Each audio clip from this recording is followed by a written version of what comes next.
자, 이번 시간에는 우리 시스템 복원에 대해서 같이 한번 살펴보도록 하겠습니다.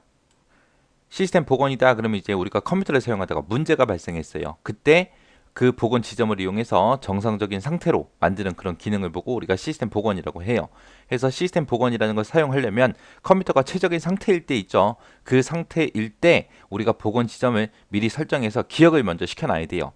기억을 시켜놨다가 문제가 생기면 그 복원 지점을 이용해서 정상적인 그런 상태로 만드는 기능을 보고 시스템 복원이라고 합니다. 시스템 복원을 이제 실행시키는 방법은 우리 시작 버튼 누르고요. 모든 프로그램의 보조 프로그램에 들어가게 되면 시스템 도구라고 있어요. 거기 가면 시스템 복원이라고 있습니다. 이런 복원 지점은 컴퓨터가 알아서 자동으로 설정도 해주지만 사용자가 임의로 복원 지점을 내가 설정할 수 있습니다. 그래서 우리가 직접 복원 지점을 설정할 수 있기 때문에 최적이다라고 생각이 들면 빨리 복원 지점으로 미리 설정을 해서 기억을 시켜놔야 되겠죠.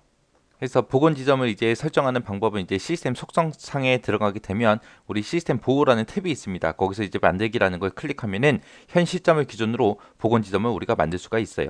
만약에 내가 1월 30일 날 내가 복원 지점을 설정을 했습니다. 설정했다가 컴퓨터 쭉 사용해요. 사용하다가 3월 20일이 됐는데 만약에 컴퓨터에 좀 문제가 생겼어요. 그러면 이제 1월 30일 요 날짜로 해서 이제 복원 지점 만들어 놓은 거대로 이제 시스템 복원을 하겠죠. 그러면 1월 30일부터 3월 20일 요 사이에 내가 작성한 문서들 있죠. 그런 것들은 그대로 남아 있어요. 시스템 상태만 이 날짜로 되돌려 주는 거예요. 그래서 그 사이에 그 두 날짜 사이에 이제 작성한 그런 문서들 있죠. 그런 문서나 이제 전자메일 그리고 웹에서 열어본 그런 페이지 목록 그리고 즐겨찾기 목록 그리고 휴지통 그리고 내 문서 이런 곳에 저장된 데이터는 손상시키지 않고 복원 지점으로 시스템 상태만 되돌려주는 걸 보고 우리가 시스템 복원이라고 합니다. 그래서 여기서 요거 꼭 기억하셔야 돼요. 시스템 복원에도 안 지워지는 것들이 있어요. 이런 것들 꼭 기억하셔야 됩니다. 그래서 내가 만약에 복원 지점으로 이제 시스템 복원했어요.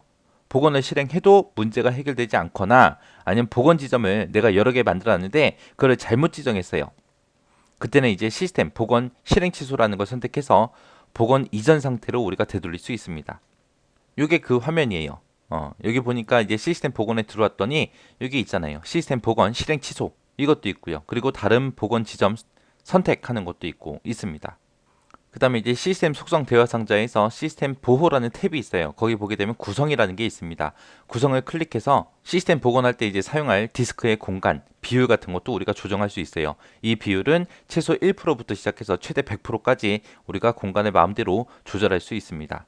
만약에 내가 시스템 복원에서 사용할 그 디스크의 공간을 만약에 줄이게 되면은 복원 지점 개수가 줄어듭니다. 그만큼.